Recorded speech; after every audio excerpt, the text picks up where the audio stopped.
Hello, today I'm joined by my guest Emma Parsons from Flatfair. How you doing, Emma? Lovely to be here.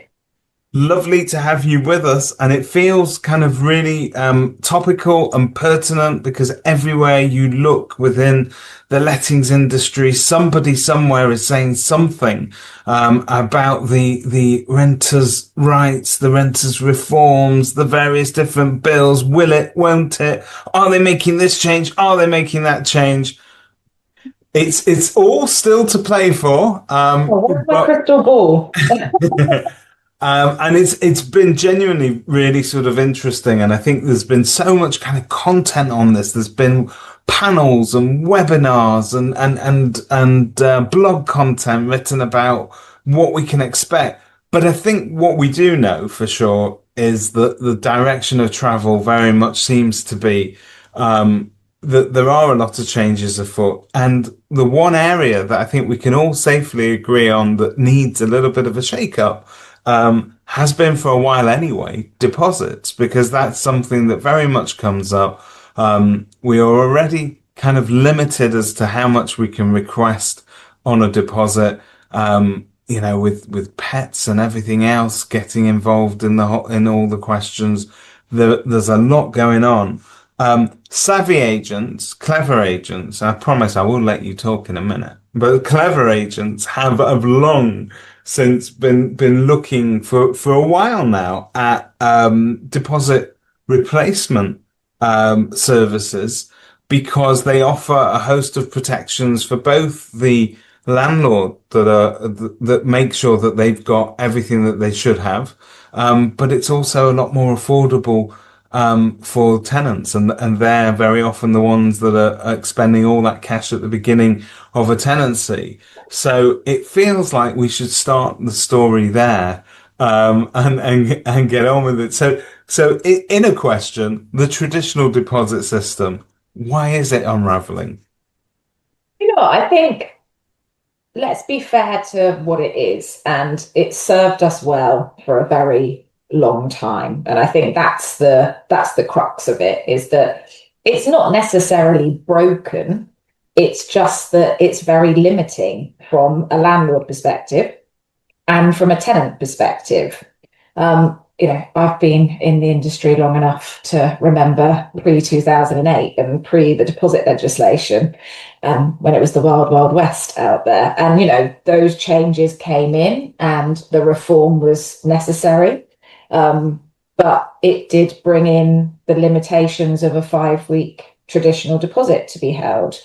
And I think that puts landlords in a very difficult situation, but also it is very challenging for a tenant to find that bulk of money up front. It's a lot of cash, isn't it? A lot of cash, and even the most affluent tenants, moving from property to property, we call it the double deposit conundrum. So we're seeing more and more people continue in rented property as opposed to it being a stopgap. Yeah. It tends to be now, you're maybe growing with a property, you're moving from a 2-bed to a family home, and it's quite often that you won't get back your traditional deposit, even if you're getting it back in full, until you've moved into the new one. So therefore, you've got tenants in a situation that they're having to find the first month's rent in advance, which for a family home could be a couple of £1,000, a deposit of another £2,500. They've got their original deposit tied up. Yeah. Then all the other associated. And they've got all the other moving costs. I mean, and let's face it, every time you move, you end up buying a piece of furniture, an appliance that you need, or just something to make the other place Broadband's feel gone like up home. by another 25% for some reason, even though That's you've it. moved down the road. So who has, £4,000, £5,000 knocking around in cash? Like I said, even the most affluent people, it's not that kind of readily available cash. So I think what was needed within the market was something different for tenants, so as that they can keep the ball rolling without getting themselves into debt, without going into an overdraft. And so for those people who are still kind of in the dark ages, they don't know about how this works. In really simple terms, Hmm. I always ask people to explain things to me as if I'm a small child. So humor me. But Okay. for those people out there who also need it breaking down for them, how does Flatfair's deposit replacement scheme basically work? So at the beginning of the tenancy, once the tenants have passed referencing, that being the most important part, because a lot of people think that deposit replacements are for poor quality tenants or for tenants that can't afford things. So once they've passed through referencing under your normal referencing criteria, we send the tenants a choice. Do they want to take a traditional deposit or do they want to take a flat fare, no deposit plan? Really key that it's a choice. I think Yeah, that for the audience listening today, under the tenant fee ban, this cannot be a product that is forced onto tenants. It needs to be ultimately their choice. And they pay a non-refundable fee to flat fare. So it's 28% of the first month's rent, and that's non-refundable.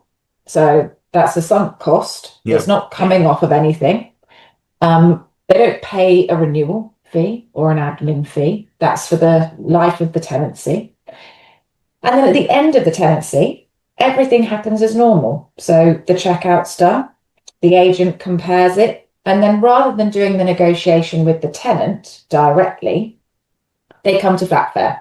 And then we submit anything that is deemed owed to the tenant in an invoice form. So a way that we explain it is it's a bit like when you check into a hotel. You check into the hotel, you swipe your credit card, and you're promising to pay for everything that yeah, you sneak out of the minibar at the yeah. end of your stay. And if you do a They can moonlight hear my flip, suitcase clinking. That's how they rattling, know. done. Even though I tried to wrap it in the hotel Oh towel, no. but Yeah, but which they they know. also don't like you doing. That's frowned upon. But if you do a moonlight flit, whatever happens, they're going to charge your credit card. Correct. Yeah. Whereas if you go down in the morning and check out, they give you an invoice to check over and then you make the payment. Flatfare is exactly the same concept. It doesn't mean that the tenant isn't liable for anything. Flatfare aren't suddenly going to come in on a white horse and save the day. You know, the tenant is paying to not have to find the traditional deposit. They're also benefiting from our end of tenancy service. So we have a dedicated end of tenancy team who review all the charges. They make sure the evidence is there. They make sure that they're fair and just Yeah. charges.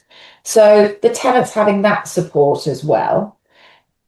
From in the instances where things do go wrong and a tenant doesn't make the payment where it's owed, that's when Flatfare will step in and purchase the debt. And this is where it becomes very attractive for landlords because, as you said, we can only take 5 weeks for a traditional deposit, whereas Flatfare offers landlords double that amount of protection at the end of the tenancy.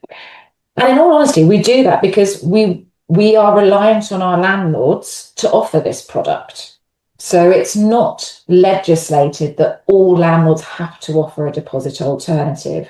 Yeah. They can choose. So we want to make this the most attractive offering for our landlords as well. So would it be wrong? I know it's not necessarily an insurance product, but would Mhm. it be wrong to sort of compare it to an insurance policy for the landlord at the end of the day? Because if the tenant doesn't play ball, Yeah. ultimately Flatfair are there to pick up the pieces.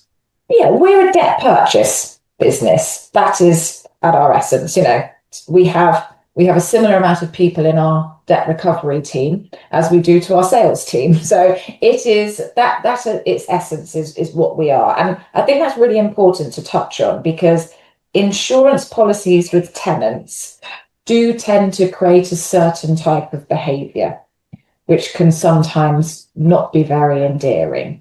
So the difference with Flatfare is that we are not there to clean up after a tenant that's chucked red wine everywhere. Yeah. You know, it is very clear that the tenants still must make good their tenancy obligations. And it also means that we can be very flexible.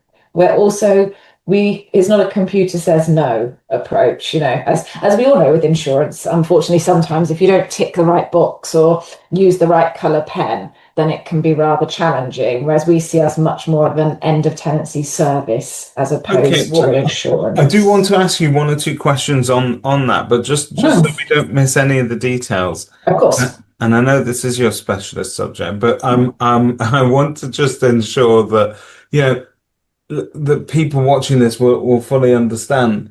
In terms of the net benefits then to both the Mhm. agents and the landlords who are offering this sort of solution, I mean, it seems obvious to me that you're opening up to a wider pool of people in terms of affordability. It also doubles protection as well. Have I missed anything? Is there anything else that you think an agent should know? Well, we also pay our agents every time they sell a flatfair plan. So it's a revenue stream, which, Right. with the renters' rights bill coming and as we've just discussed, there will be revenue streams which are cut off now. So we don't pay our agents to sell flatfare. We pay our agents to offer flatfare. Our platform is very, very good at presenting flatfare alongside a traditional deposit and giving the tenant all of the information. On top of that, we can also register traditional deposits for our agents, and we Right. do that Okay. free of charge You take for care of them. that sort of admin. Yeah, that's Yeah. great. So in terms of people that are then going to use Flatfare, you mentioned the end of tenancy service, which sounds great in terms of just, I suppose that is an area of quite intense work sometimes post tenancy. Not necessarily the most lucrative work for an agent because they're not being paid necessarily for that bit. So I think we can get all that, we will take all the help we can get. But how do you go about ensuring that, disputes are handled fairly? Because who are you acting for? Are you acting for the tenant? Are you acting for the landlord? It's sort of, I mean, to say that and apologies to both the DPS and the TDS if they're listening to this, but to say that they are completely unbiased and act as an independent, very often we find that the decisions made by both of those services tend to come down on the side of the tenant. The landlord is left fighting with one hand tied behind their back. So we know what the day-to-day reality is for agents. How do you guys ensure that it's as fair as it can be? We like to we like to think that we are a neutral party. I think, as you said, there are biases and subconscious biases. Look, the deposit legislation is, what's the right word, challenging Yes. and sometimes not particularly pragmatic. I think I've been very diplomatic Yeah, no, across all of it's this. it's brilliant what you're saying. Um, Yeah. Yeah. um, and you didn't write the legislation. I didn't write the legislation.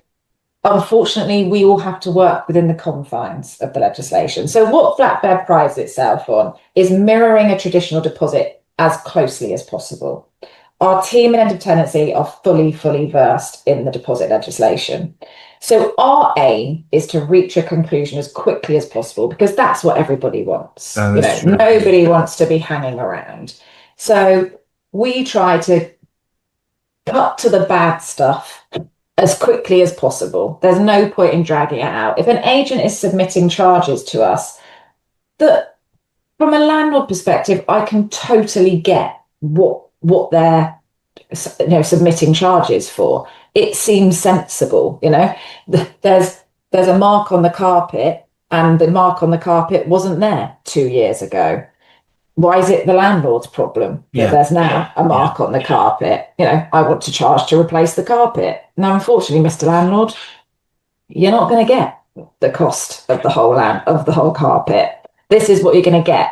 So we try to cut to those conversations really, really quickly, which I think is what agents appreciate. No one likes conflict. No one likes confrontation. And I think by it coming from a third neutral party like Flatfair, and giving the evidence, we have very good AI tools that can provide detail to the legislation, provide the approximate costing as to how much you should be able to claim for that instance.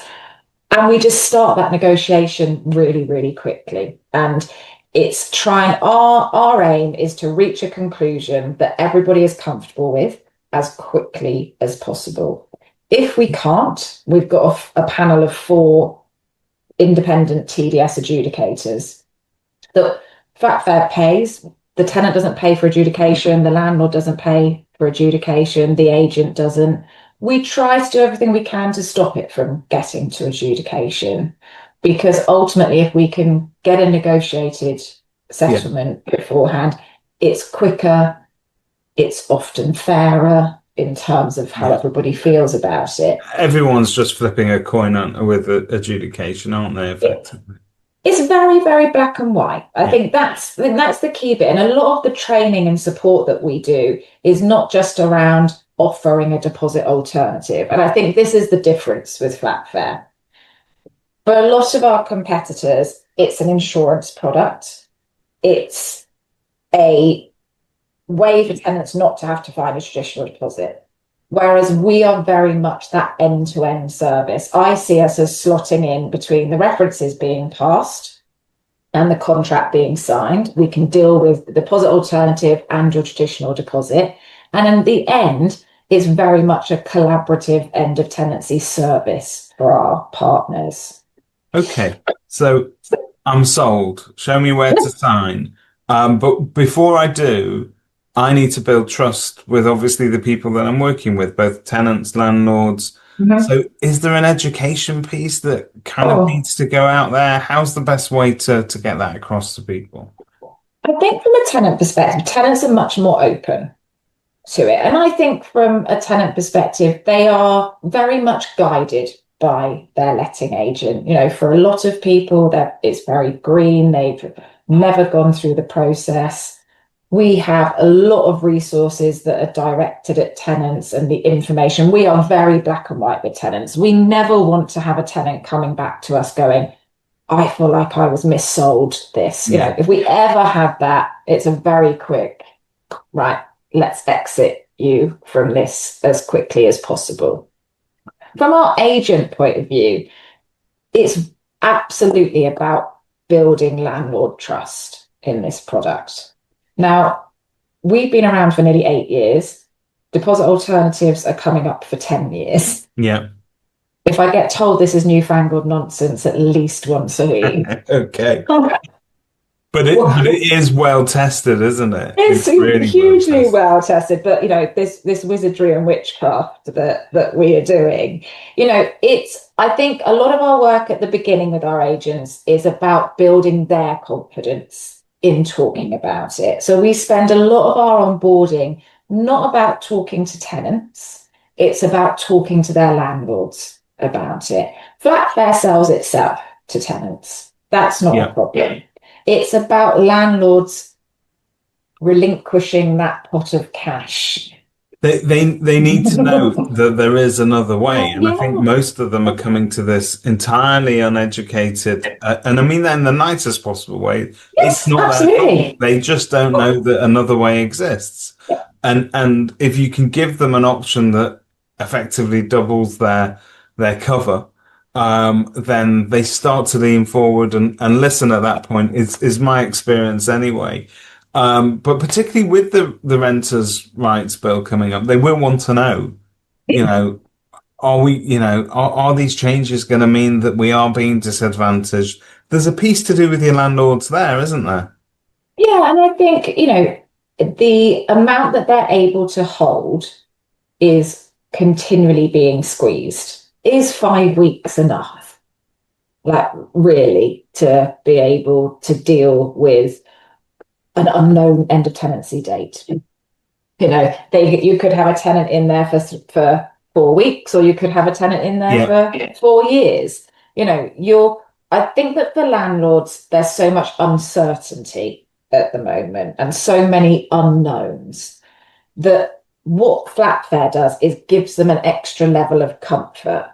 We can't predict end of tenancy behaviour. Nobody can. You know, I've seen the most beautiful reference reports come through over the years and then be the worst tenants. And I've seen the most awful reference reports and then be the most beautiful tenants. So, you know, being a landlord has a level of uncertainty.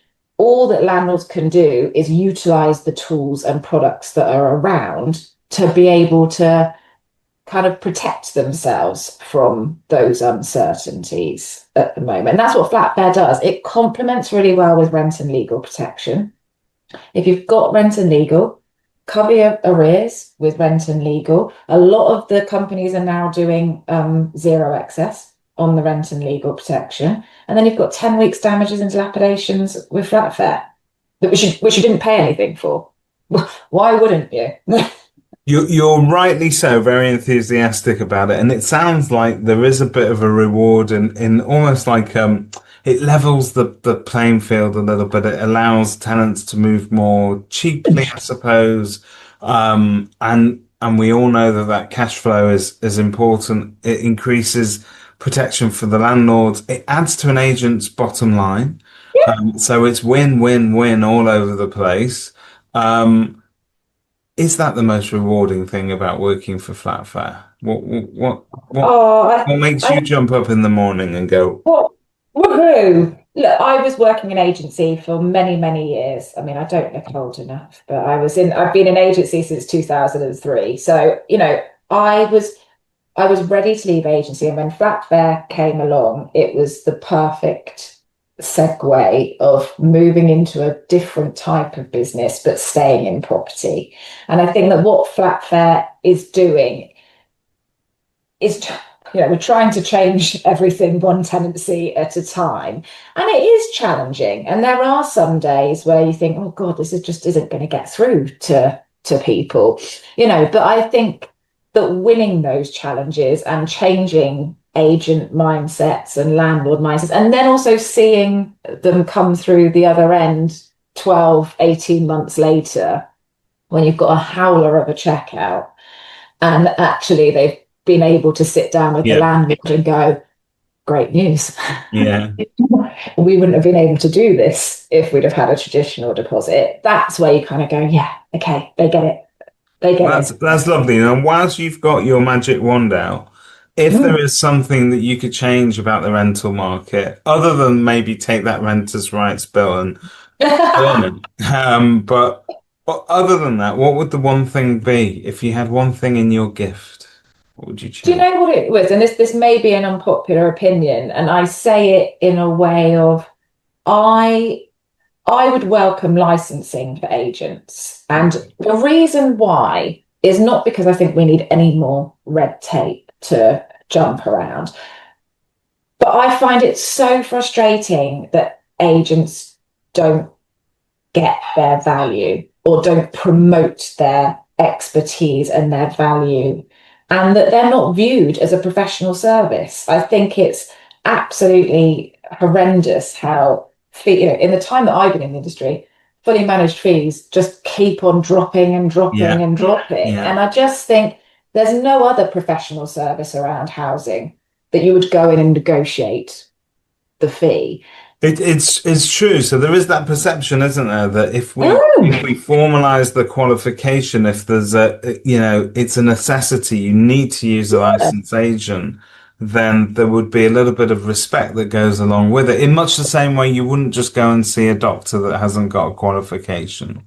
Or a conveyancer to sell your house, and I think that's the thing. I think I'm continually talking to agents, and I always like to, big up a valuer or a lister, say, look, come on, you're the expert. You've been asked to come out by this landlord because you have the skill set. You're the one that knows your stuff. You know the 136 pieces of legislation that need to be ticked off before you can let this property. Go in there and own yourself. We used to be able to stick them all on one sheet of A4. We did. We can't do it anymore. We can't. We can't do that. Mine was gas and cash. As long as you had those two, you're fine. Off you go. But that was 20 years ago. We're not allowed to do that anymore. Well, Emma, this has been truly fascinating, and there's a lot there for agents to sort of take away and work out where they can work this in. I think you're lovely, approachable people. We see you at all the different conferences.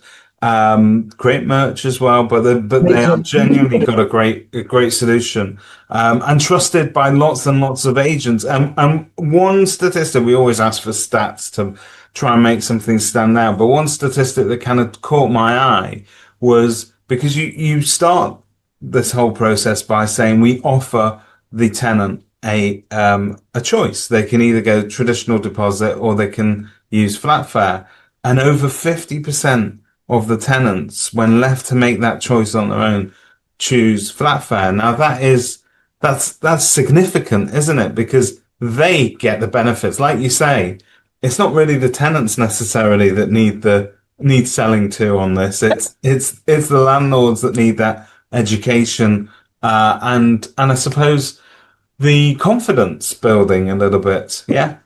Yeah, look, if we could sell to 50% of the tenants in the country on every tenancy, I would be doing this interview from back, sunnier climes.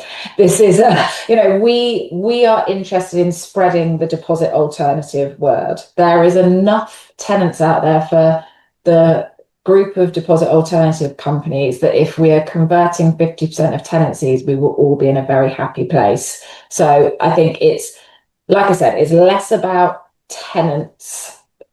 Tenants understand the benefits. We're very slick at our approach. It's more about building confidence, building trust with landlords and agents to make this a more normalized product. Well, Emma Parsons, Sales and Partnerships Director at Flatfair, to give you your full title. Thank you so much for your time. And I highly recommend that people reach out and get in touch. It doesn't hurt. And I think it can it's actually going to help add to people's bottom lines, but also offer your clients that essential protection. Thank you very much, Emma. Thank you, David.